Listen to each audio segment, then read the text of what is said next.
Hello, shalom à toi, j'espère que tu te portes bien. Je suis Chafitel Fieni et je te souhaite la bienvenue à ce nouveau numéro des Ondes de l'Esprit. Ce podcast merveilleux qui me donne l'opportunité de relâcher des paroles importantes, très profondes, des enseignements et des exhortations qui vont en fait participer à ta croissance et à ton évolution spirituelle. Je suis très heureux et très honoré de voir que tu prêtes ton oreille à écouter la parole qui sort de ma bouche. Aujourd'hui, je vais parler de quelque chose de très important, assez spirituel à comprendre en tant que chrétien. Vous savez, je ne sais pas si vous avez déjà remarqué dans votre vie, il y a eu plusieurs événements, plusieurs situations qui vous ont poussé à comprendre ou à vous poser la question de savoir, est-ce que Dieu exauce vraiment mes prières? Est-ce que Dieu m'écoute? Est-ce que Dieu se soucie de moi? Est-ce que Dieu se soucie de ce que je dis? Est-ce que Dieu se soucie de ce que je pense? Est-ce que Dieu même se soucie de la situation dans laquelle je suis en train de vivre? Je veux que tu puisses comprendre quelque chose. Vous savez, Dieu n'opère pas dans le monde des esprits ou encore sur cette terre de façon fortuite. Dieu n'opère pas parce qu'il a envie d'opérer ou Dieu n'opère pas parce que toi tu veux qu'il opère. Non, pas forcément. Vous devez comprendre que les opérations de Dieu sont fonction de beaucoup de choses.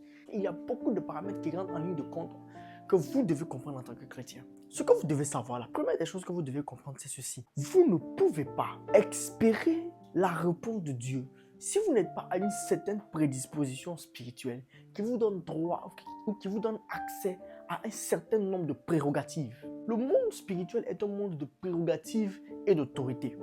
Si vous n'avez pas une autorité assez spécifique, vous n'avez pas le droit de recevoir une grâce assez spécifique. Ou encore, vous n'avez pas le droit de débloquer un certain nombre de grâces. Ou encore, vous n'avez pas le droit de développer un certain nombre de grâces. Les grâces de Dieu se développent de la plus évidente à la plus complexe à mesure que votre niveau spirituel ou à mesure que votre niveau d'autorité puisse atteindre la volonté de l'esprit ou encore la dimension spirituelle adéquate pour vous permettre de recevoir quelque chose.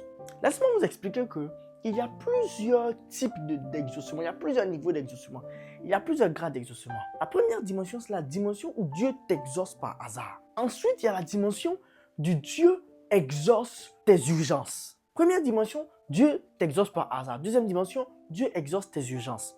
Troisième dimension, Dieu exauce tes murmures. Quatrième dimension, Dieu exauce tes besoins. La cinquième dimension ensuite, la dimension de Dieu exauce tes prières. Et la dernière dimension, c'est la dimension de Dieu exauce les inclinaisons de ton cœur. Donc je répète, première dimension, Dieu exauce tes urgences. Troisième dimension, Dieu exauce tes besoins. Quatrième dimension, Dieu exauce tes murmures. Cinquième dimension, Dieu exauce tes prières. Et la sixième dimension, c'est la dimension de Dieu exauce les inclinaisons de ton cœur. Qu'est-ce que toutes ces choses veulent dire? La première dimension, c'est lorsque tu ne pries pas forcément pour quelque chose. Ou tu es là comme ça, tu ne sais pas ce qui t'arrive. Tu poses des questions, mais il y a des choses que tu commences à obtenir. Toi, tu te dis que non, c'est la grâce de Dieu, c'est parce que Dieu t'aime. Non, c'est comme si ça devient une loterie. Vous savez, la plus petite dimension d'exaucement, c'est lorsque tu as l'impression que Dieu t'aime trop. C'est paradoxal, hein? Parce qu'en général, quand tu as l'impression que Dieu t'aime trop, tu te dis que oh, tu es la fille préférée de Dieu ou tu es le fils chéri de Dieu. Non. En fait, dans la pensée, dans le monde des esprits, ce n'est pas parce que Dieu t'aime trop. C'est parce que tu as encore un bébé. Vous savez, on ne refuse rien à un bébé. On ne refuse absolument rien à un bébé. Pourquoi? Parce que les pleurs du bébé énervent la maison. Les pleurs du bébé sont un cri que les gens n'aiment pas écouter. Quand un bébé pleure pendant des heures et des heures, c'est énervant. Donc, on fait tout pour ne pas que le bébé pleure. Du coup, on lui donne tout ce dont il a besoin. Pas parce que ses pleurs sont importants, mais parce que ses pleurs sont ennuyants. Donc, la plus petite dimension de la qualité d'exaucement de Dieu, c'est la dimension où Dieu t'exauce par hasard. C'est-à-dire que il y a ces choses que tu n'as pas prié, ça vient pour toi, ça vient à toi. Il y a des choses que tu n'as pas prié du tout, ça vient à toi. Il y a des choses qui n'étaient pas forcément nécessaires, ça vient à toi. Tantôt tu es exaucé, tantôt tu n'es pas exaucé. C'est-à-dire que tu comprends pas ce qui se passe. En tout cas, il y a des prières, même que tu ne fais pas, ou il y a des prières, tu fais 2 minutes seulement, tu es exaucé. Ça, c'est la dimension de Dieu exauce par hasard. Et cette dimension-là, ce n'est pas une dimension qui peut te permettre d'évoluer. Si tu te reconnais dans cette dimension, tu dois décider de sortir de cette dimension pour passer à un autre niveau. Le deuxième niveau, c'est le niveau où la dimension de Dieu exauce tes urgences. Est-ce que vous avez déjà remarqué, il y a certaines personnes dans leur vie, quand ils prient, Dieu n'exauce pas leurs prières. Mais c'est quand c'est gâté là. C'est-à-dire que quand ils sont arrivés à un niveau où c'est gâté, c'est-à-dire où il s'est gâté. Il y a une urgence absolue où si on ne fait rien, ils seront dans le problème là. Ou si on ne fait rien du tout, les choses seront gâtées pour eux là. C'est là que Dieu répond. C'est là que Dieu réagit. C'est-à-dire, c'est comme si à la dernière minute, quand tout est sur le point de se détruire complètement, c'est là que tu vois la main de Dieu. Donc, on pourrait dire que oui, que ça veut dire que Dieu est avec toi, c'est la grâce. C'est vrai, je ne dis pas que Dieu n'est pas avec toi. Mais tu es encore à un niveau très bas de l'exaucement, de la faculté d'exaucement de Dieu, qu'on appelle Dieu exauce tes urgences. Quand tu pries, tu demandes quelque chose à Dieu, Dieu ne répond pas. Quand tu demandes quelque chose, tu n'obtiens pas. Quand tu as besoin de quelque chose, tu n'obtiens pas. Mais quand c'est gâté, c'est-à-dire que c'est une urgence absolue, c'est là que tu vois la réponse de Dieu. C'est la dimension du Dieu exauce tes urgences. Quand tu sors de ce niveau, tu arrives au niveau où Dieu n'exauce plus seulement tes urgences, mais il commence à exaucer tes besoins. C'est-à-dire quoi? Tu as besoin par exemple d'aller à l'école. Tu as besoin d'argent pour payer ta scolarité. Tu as besoin d'argent pour payer le loyer. Tu as besoin d'argent pour payer les factures. Tu as besoin d'argent pour payer un certain type d'affaires. Tu as besoin d'argent pour payer par exemple ta pommade. Tu as besoin d'argent pour répondre à des besoins très importants de la vie. Tu vas voir que Dieu n'exauce pas la plupart de tes prières. Mais lorsqu'il s'agit de besoins, lorsque tu as vraiment besoin de quelque chose, tu vois Dieu t'exaucer. En général, quand tu arrives à ce niveau-là, où Dieu exauce tes besoins, tu commences maintenant à passer à la vitesse où Dieu commence à avoir un œil, où l'Esprit de Dieu est beaucoup plus concentré sur ta personne. Tu commences à entrer dans cette dimension-là, où ton atmosphère spirituelle est reliée maintenant à la pensée de Dieu. Ensuite, vient la dimension où Dieu exauce tes murmures. La dimension où Dieu exauce tes murmures est une dimension assez complexe et assez difficile. Parce que quand tu pries, Dieu ne répond pas. Quand tu demandes à Dieu, Dieu ne répond pas. Mais quand tu commences à murmurer, comme tes murmures commencent à le fatiguer, automatiquement, il finit par te répondre. Vous voyez? Ça, c'est une dimension que les Israélites ont beaucoup vécu, ont beaucoup expérimenté. C'est une dimension que les Israélites ont beaucoup vécu. C'est une dimension que les Israélites ont beaucoup expérimenté. Parce que les Israélites passaient tout le temps à murmurer. Et donc, comme ils murmuraient beaucoup, Dieu finissait par les exaucer. Ça, c'est la dimension qui vient juste après, lorsque Dieu exauce tes urgences.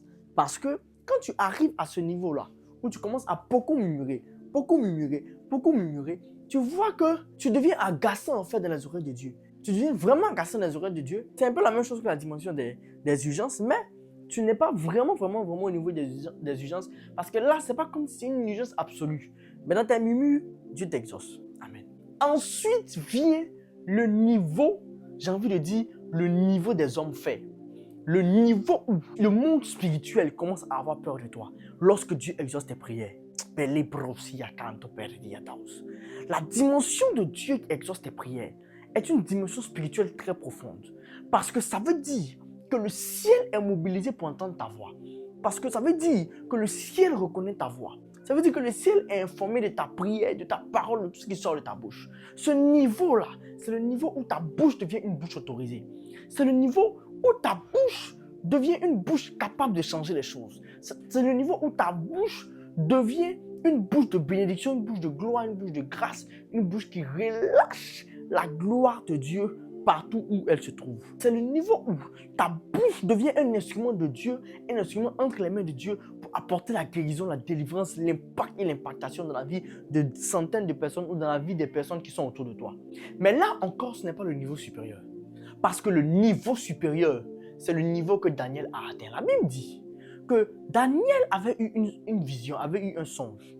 Et quand il est sorti de la vision, il n'arrivait pas à comprendre ce que la vision voulait dire. Et donc, Daniel avait décidé de jeûner 21 jours pour comprendre la vision.